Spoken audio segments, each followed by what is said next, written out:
Assalamualaikum warahmatullahi taala wabarakatuh. Kuliah asar ya. Sebelum kita mula,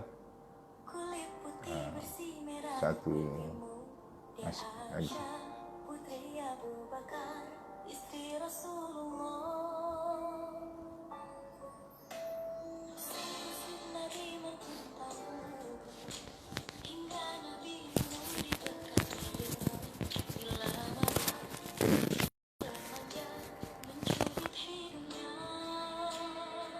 Selamat datang Dinda Lehan.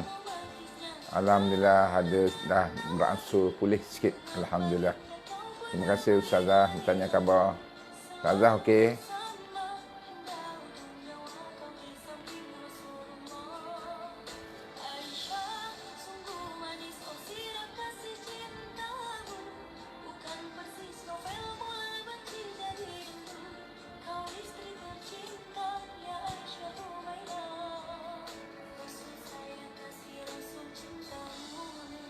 Dengar speaker.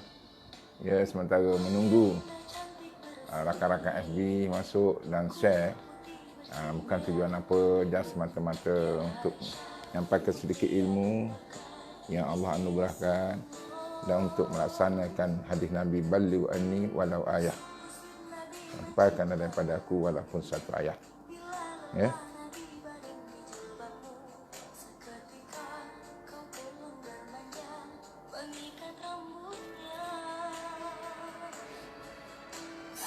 Alhamdulillah, baru 5, insyaAllah.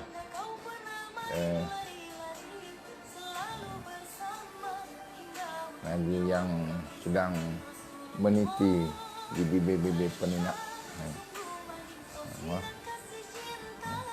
Kenapa saya menggunakan lagu Aisyah ini sebagai tema? Ya.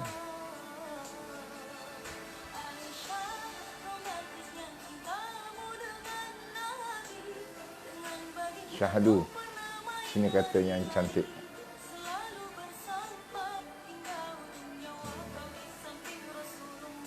Elok Panglima Garang masuk. Alhamdulillah.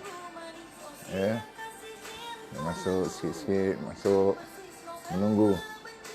Saya bersiaran di Pondok Nurul Hasanah, Kampung Bukit Bimbing, Kuala Selangor.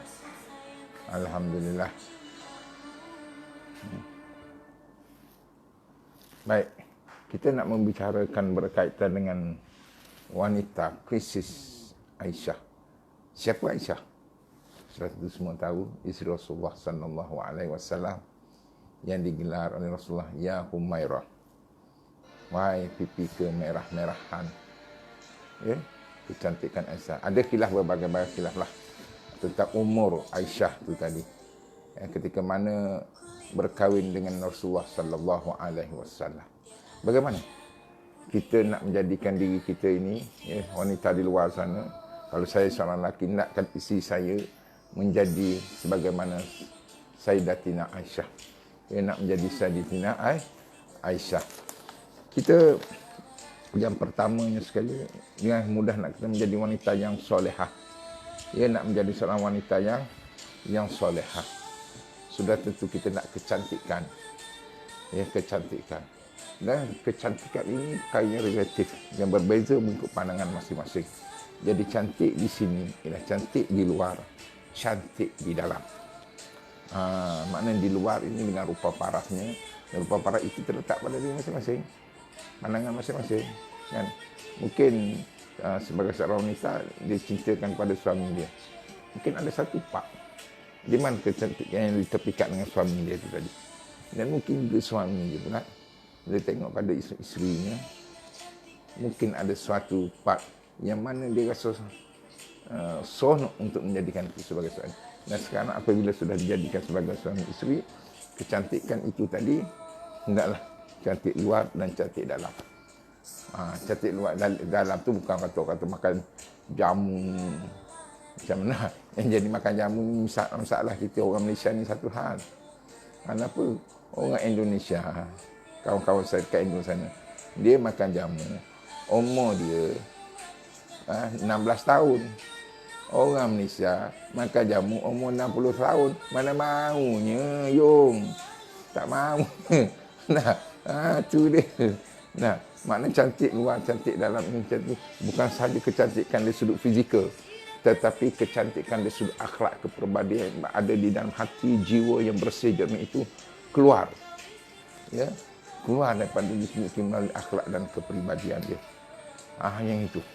Saya selalu beri contoh. Umpama buah manggis, hitam-hitam si tapuk manggis, walaupun hitam nampak manis. Ya, buah manggis tu tuan-tuan, saya selalu cakap, dia punya tapuk tu, yang bawah dia tu, yang bawah tu 5. Lima. Kalau di bawah tu ada 5, maka yakinlah isinya di dalam pun 5. Tengok, buah manggis tidak pernah berbohong. Walaupun kulit dia hitam. Tapi buka je putih dia isi dia. Kita hari ni putih di luar, hitam di dalam. Itu masalahnya. Jadi tuan-tuan semua, puan-puan semua, jadilah cantik di luar, cantik di dalam.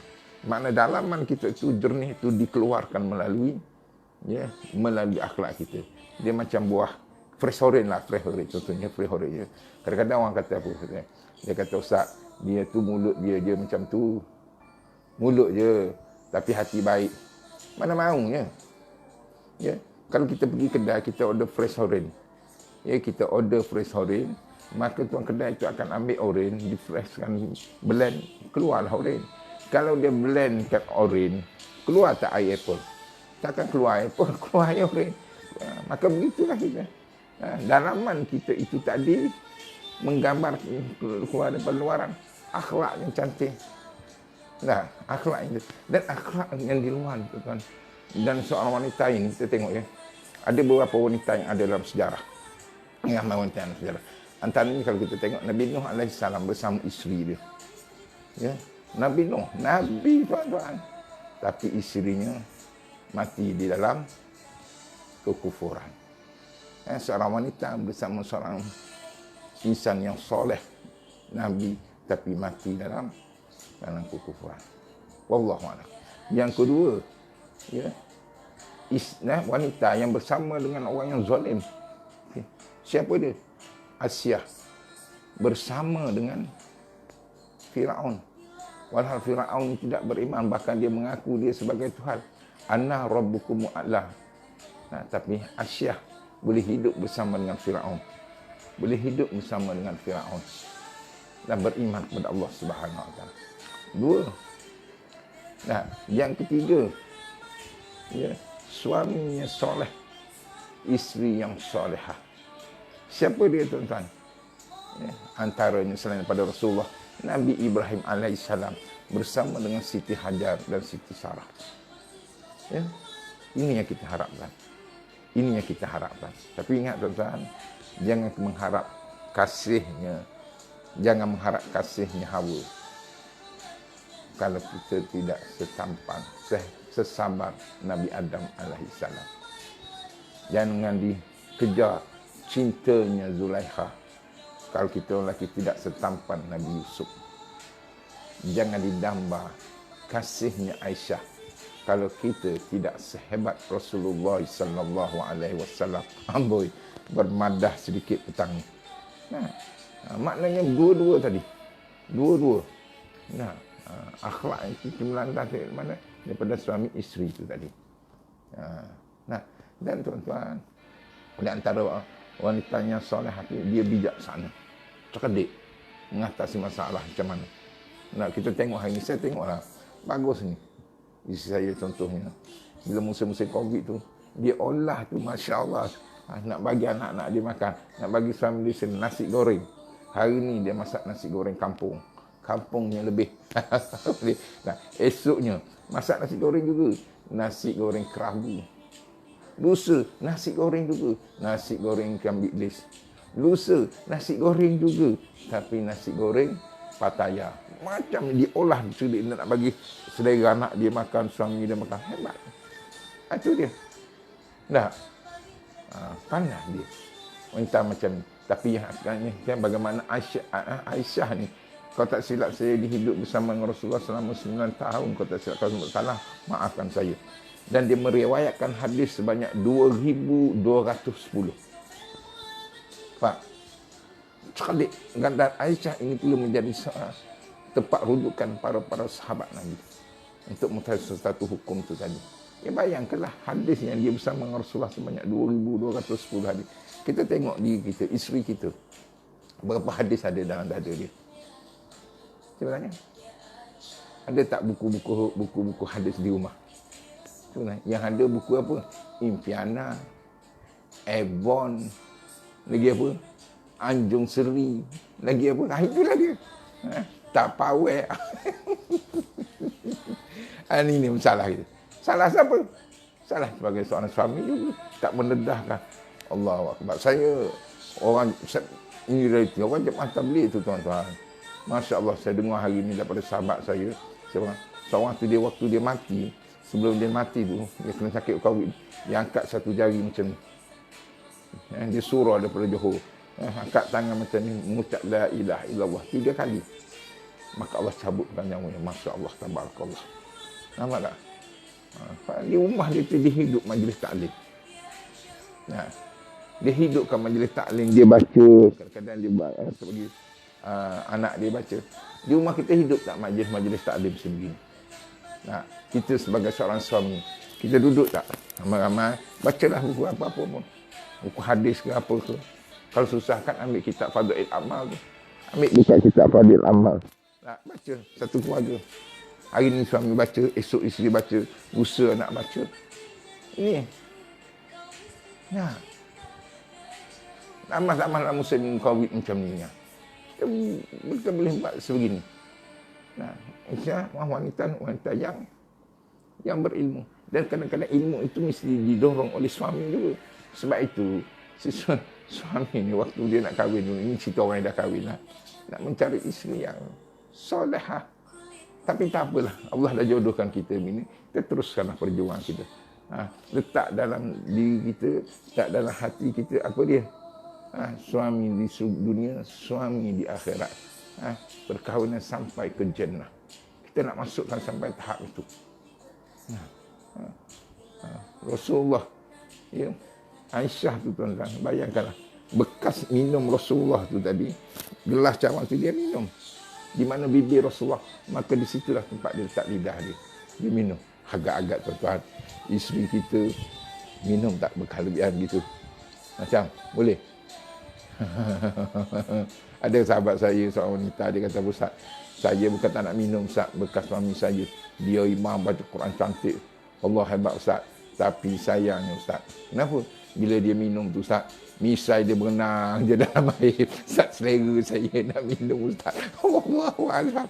Aduh, wallahualam. Macam-macam kita. Wanita yang solehah, ahli surga, wanita yang menjaga keterampilannya. Ini minta maaf. Ini minta maaf. Ya. Suami-suami, lihatlah isteri kita masing-masing. Ya. Keterampilan suami isteri kita tu di mana? Biasanya kat mana? Biasanya bila pergi kumpulan kahwin, keluar pergi shopping. Di rumah macam mana? Ini dia masalahnya. Dan pakaian-pakaian. Dan sehingga Allah sebut Allah, jangan kamu bertabarus jahiliyah. Yang ini bermakeup cara jahiliyah. Makeup je lah dengan suami kat rumah. Masalahnya. Ini dengan pakaian. Dan pakaian ini menutupi aurat. Ya, pakaian menutupi aurat. Saya menyeru kerajaan hari ini, insya-Allah kita doakan sama-sama, amin. Dia mintalah program-program TV, misalnya baca berita MHI Malaysia hari ini, MHI hari ini, apa lagi, sembang kopi sembang kopi itu, yang jadi juru-juru acara tu, yang pembaca berita tu, dimestikan memakai pakaian menutupi aurat. Kita doa sama-sama, mudah-mudahan. Pramugari kapal terbang dulu, ya, berpakaian dengan pakaian menutupi aurat. InsyaAllah kita doa sama-sama. Ya, lama dah teringin suasana-suasana yang begini. Kadang-kadang bila saya naik kapal terbang tu, tuan-tuan, Allah, mata dah, kita manusia pakai serban kadang-kadang, tapi tak tengok rasa rugi. Tengok jugalah pejam celik. Lama-lama banyak celik pada pejam. Itu dia. Kita pakaianlah, kita tengok anak kita, tengok isteri kita. Pakaian menutupi aurat. Dia menutupi aurat ni ada ciri-ciri dia. Nah, makna senang ceritanya, kalau kita pergi mana-mana, kita nak sembahyang, itu pakaian yang kita pakai, boleh sembahyang. Iyalah tu. Kalau kita terpaksa pakaian lain, kenapa tukar pakaian? Tak boleh buat sembahyang. Kerana tidak menutupi aurat. Nah, kadang-kadang pakaian tu ketat je. Masya Allah. Pakai seluar jin, setelah jin pun tak ada seluar. Nah, pakai seluar jin tak salah. Pakai baju labuh menutupi aurat. Jangan yang ketat-ketat. Nah, kawan saya kata yang mentol-mentol. Nah, ini seorang isteri, wanita yang solehah. Kita nak ke isteri kita dipandang oleh orang. Nah, tuntutan nak saya pun tak nak. Nah, tapi kadang-kadang manusia ni nak berubah, dia ambil masa. Takkan kita suruh hari ni, esok dia buat. Tak, ambil masa. Inilah seorang suami juga memerlukan ilmu yang tinggi dalam usaha untuk merubahkan suasana. Begitu juga seorang isteri untuk mengubah suami memerlukan satu, orang kata tarik rambut dalam tepung tak terburai, rambut tidak putus. Tuan-tuan, puan-puan, warga SB semua. Nah, bagaimana lagi untuk menjadi wanita yang soleh, yang solehah? Nah, orang perempuan ni dia senang je. Taat perintah Allah, taat perintah suami, selesai. Nah,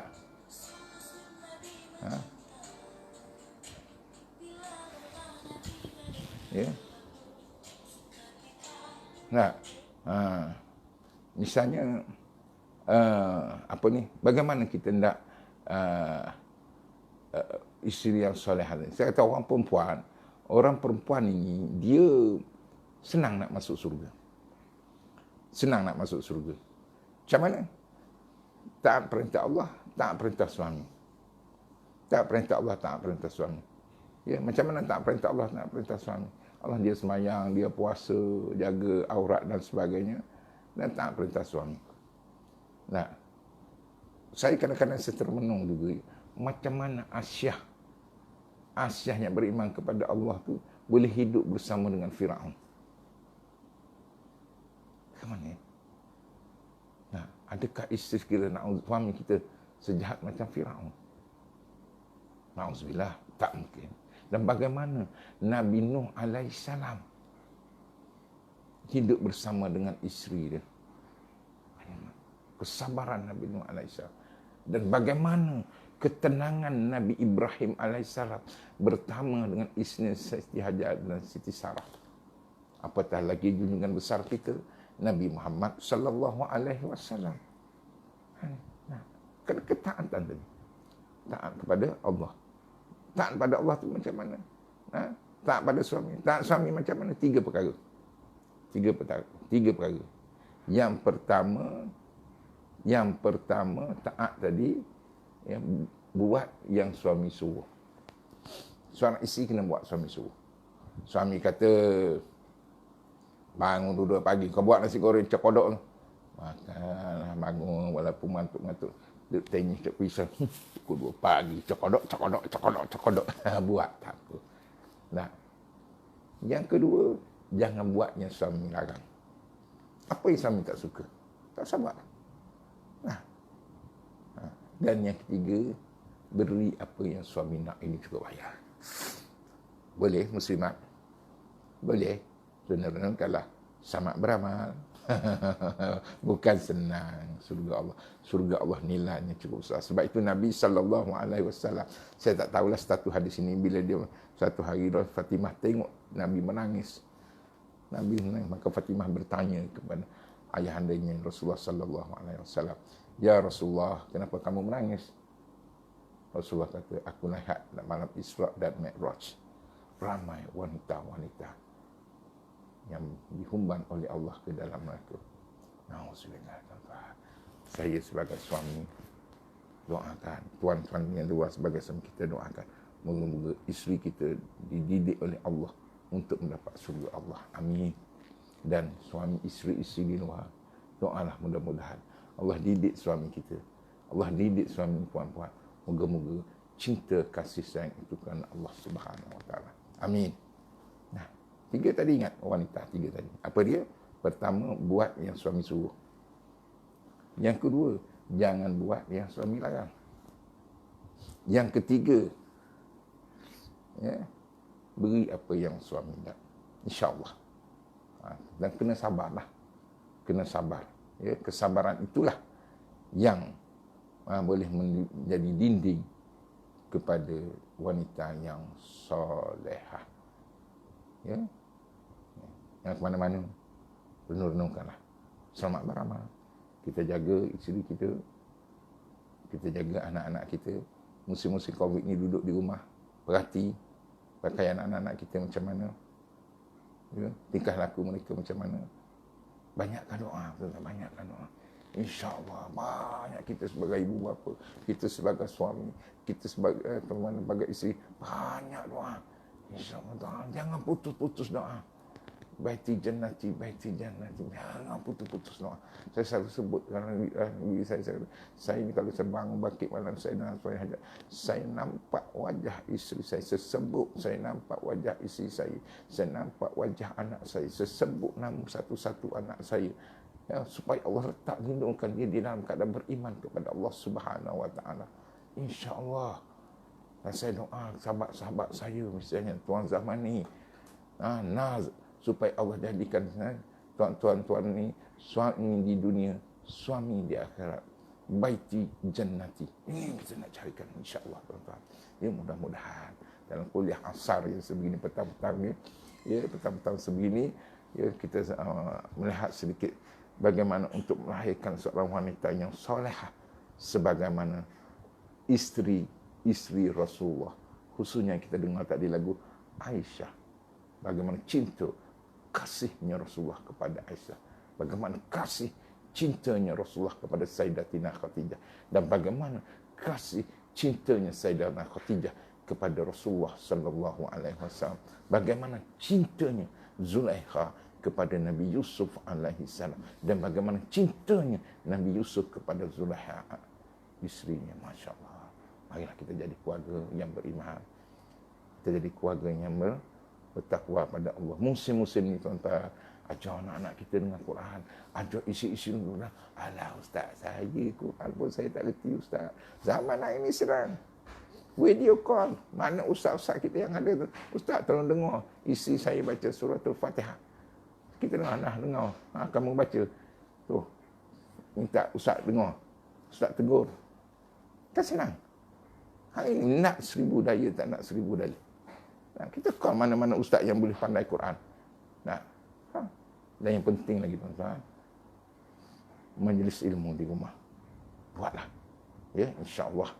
Ya, moga-moga dengan yang sedikit ini, saya tak suka panjang-panjang, sedikit-sedikit begini, ya, kita sama-samalah. Saya lebih-lebih lagi saya cukup takut. Anak dara saya ramai. Allah, takut Allah. Anak perempuan saya, Allah Akbar. Takut saya. Ya.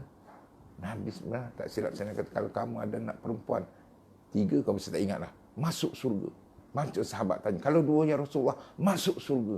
Kalau 1 ya Rasulullah, masuk surga. Kerana anak perempuan yang macam mana? Yang berjaya kita didik, yang berjaya kita asuh. Persis Aisyah. Itu dia. Mana?